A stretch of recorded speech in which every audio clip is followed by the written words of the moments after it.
Assalamualaikum class 5. Today is our science class and we are going to start the chapter number 1, classification of living things. First of all, we will discuss the question answers of this chapter. So question number 1 is, why is the classification of living things necessary? ज़िंदा चीज़ों की classification क्यों ज़रूरी है? Classification का मतलब होता है हम मुख्तलिफ़ ऑर्गेनिज़म्स को, मुख्तलिफ़ लिविंग थिंग्स को हम बहुत सारे कई ग्रुप्स में, कई क्लासेस में डिवाइड कर देते हैं. तो ये क्यों ज़रूरी है? It helps us to understand how all the different living things in the world fit into a pattern. इससे हमें ये समझ आती है कि मुख्तलिफ़ किस्म के ऑर्गेनिज़म्स को, लिविंग थिंग्स को हम मुख्तलिफ़ किस्म की क्लासेस में डिवाइड कर देते हैं और हमें ये समझने में मदद मिलती है कि ये जानवर एक दूसरे से किस तरह से मुख्तलिफ़ हैं, इनकी क्या क्या क्वालिटीज़ हैं, उनकी क्वालिटीज़ की बिना पर उनको मुख्तलिफ़ क्लासेस में डिवाइड कर दिया जाता है. क्वेश्चन नंबर 2 है, how many different kinds of animals and plants have biologist discovered so far? कितनी किस्म के पौधे और जानवर बायोलॉजिस्ट डिस्कवर कर चुके हैं? Biologists know about more than 1 million different kinds of animals and more than 350,000 kinds of plants. Biologist 1 million से ज़्यादा इकसाम के जानवरों जबकि 350,000 से ज़्यादा किस्म के पौधों पर तहकीक कर चुके हैं, उनके बारे में जानते हैं. How do viruses reproduce? Virus किस तरह से रिप्रोड्यूस करते हैं? And the answer is, once inside the cell, the virus uses the cell's material to live and reproduce.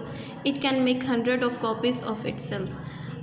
एक दफ़ा जब वायरस किसी सेल में दाखिल हो जाता है तो उसी सेल के मटेरियल पर बढ़ता है, नशोनुमा पाता है और वो वायरस एक ही वक्त में अपनी ही जैसे कई सैकड़ों कॉपीज़ जो है वो प्रोड्यूस कर सकता है. आर प्रोटिस्ट प्लांट्स और एनिमल? क्या प्रोटिस्ट प्लांट्स हैं या एनिमल्स हैं? Protists are small living things that cannot easily be classified as animals or plants. Protists इतने छोटे ऑर्गेनिज़म्स होते हैं, इतने छोटे लिविंग ऑर्गेनिज़म्स हैं कि ना उनको पौधों में और ना ही उनको जानवरों में हम रख सकते हैं. How does Euglena move about in water? Euglena पानी में कैसे मूव करता है, कैसे हरकत करता है? And the answer is, Euglena moves about in the water by a flagellum.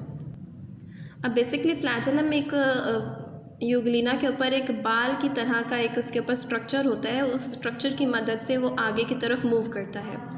To which group do bacteria belong? Bacteria किस ग्रुप से ताल्लुक़ रखता है? And the answer is, bacteria belongs to the group Monera. Bacteria का ताल्लुक़ group Monera से है.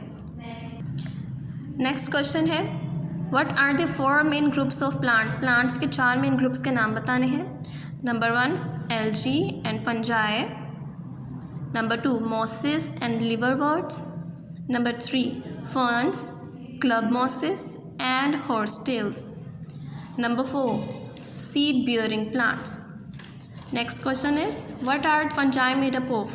Fungi किससे मिलकर बनते हैं? Fungi are made up of thin threads called hyphae. Fungi बहुत से बारीक धागे नुमा स्ट्रक्चर से मिलकर बनते हैं, उनको बोलते हैं hyphae. What are lichens? Lichens क्या होते हैं? Lichens are plants that consist of algae and fungi living together. Algae और फंजाई जहाँ पर इकट्ठे रह रहे होते हैं, that are called lichens. Next question is, how do mosses and liverworts reproduce? Mosses और लिवरवर्ट्स किस तरह से रिप्रोड्यूस करते हैं? Mosses and liverworts reproduce by spores. Spores के ज़रिए से वो आगे बढ़ते हैं, रिप्रोड्यूस करते हैं. क्लास हमारा नेक्स्ट क्वेश्चन है, complete the table by putting a tick और क्रॉस इनटू ईच स्पेस.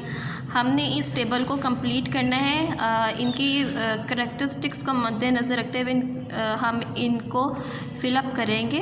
मैं इन सब कैटेगरीज़ के बारे में आपको थोड़ा थोड़ा बता रही हूँ और उनको अपने माइंड में रखिएगा और उसी को जहन में रखते हुए हम इस पूरे को फिल करेंगे.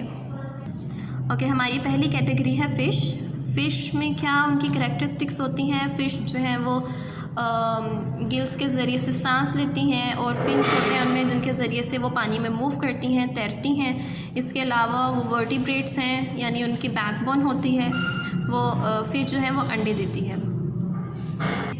और नेक्स्ट कैटेगरीज एम्फीबियन. एम्फीबियन क्या होते हैं? ऐसे जानदार होते हैं, ऐसे जानवर होते हैं जो कि पानी और खुश्की दोनों जगह पर रहते हैं.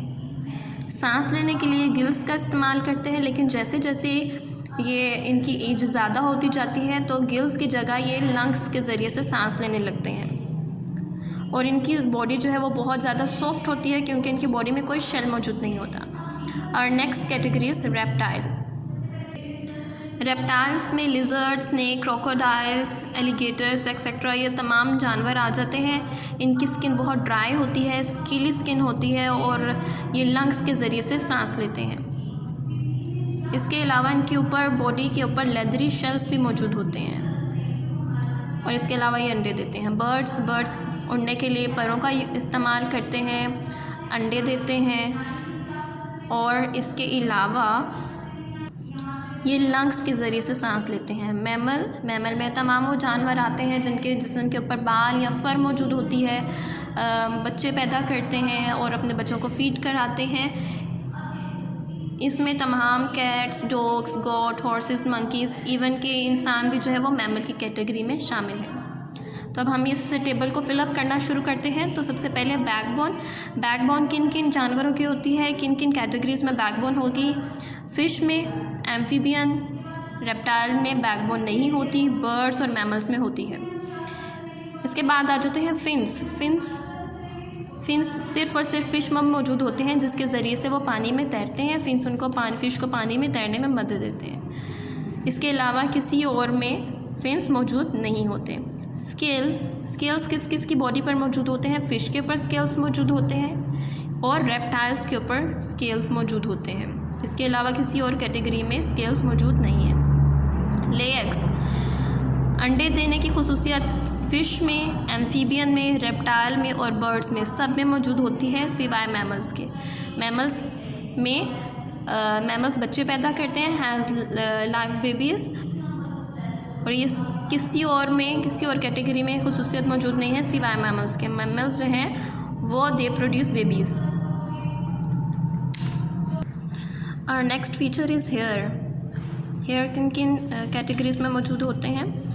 ना फ़िश में, ना एम्फीबियन में, ना रेप्टाइल में, ना बर्ड में। सिर्फ़ और सिर्फ मैमल्स के पास ये खुसूसियत होती है कि उनके ऊपर हेयर्स होते हैं। डैम स्किन मतलब चिकनी जल्द होती है किसकी, सिर्फ़ और सिर्फ एम्फीबियन में डैम स्किन होती है। फीदर्स पर सिर्फ होते हैं बर्ड्स में, as we know. Next category है मिल्क ग्लैंड्स सिर्फ़ और सिर्फ मैमल्स में मौजूद होते हैं। गिल्स मौजूद होते हैं फ़िश में और एम्फीबियन में, इसके अलावा किसी और में गिल्स मौजूद नहीं होते। लंग्स किस में मौजूद होते हैं। एम्फीबियन में, जैसे कि मैंने बताया, एम्फीबियन में गिल्स भी मौजूद होते हैं, लेकिन जैसे जैसे वो उम्र के साथ साथ वो लंग्स का इस्तेमाल करते हैं, उनकी गिल्स की जगह लंग्स के ज़रिए से वो सांस लेना शुरू कर देते हैं। रेप्टाइल्स में, बर्ड्स में और मैमल्स में लंग्स मौजूद होते हैं, लंग्स के ज़रिए से वो सांस लेते हैं। सो क्लास 5 यहाँ तक आप लोगों का इस वीक का काम होता है कवर। अब जो नेक्स्ट आप लोगों का काम है वो आप इंशाल्लाह नेक्स्ट लेक्चर में देखेंगे। इस वीक में यहाँ तक आप लोगों को काम करवाया गया, यहीं तक आप लोग इसको अच्छे से याद करेंगे और इसको अपने नोट्स को फिल्स करेंगे। सो क्लास, आई होप आप लोगों को आज का लेक्चर अच्छे से समझ आया होगा। तमाम क्वेश्चन आंसर आपको अच्छे से समझ आ गए होंगे। इनको अच्छे से याद करके अपनी कॉपीज़ में लिखिएगा और इंशाल्लाह बाकी का जो चैप्टर है हम नेक्स्ट लेक्चर में कवर करेंगे। टिल देन टेक केयर, अल्लाह हाफिज़। और अपना ये काम मंडे को आकर स्कूल में सबमिट करवाइएगा।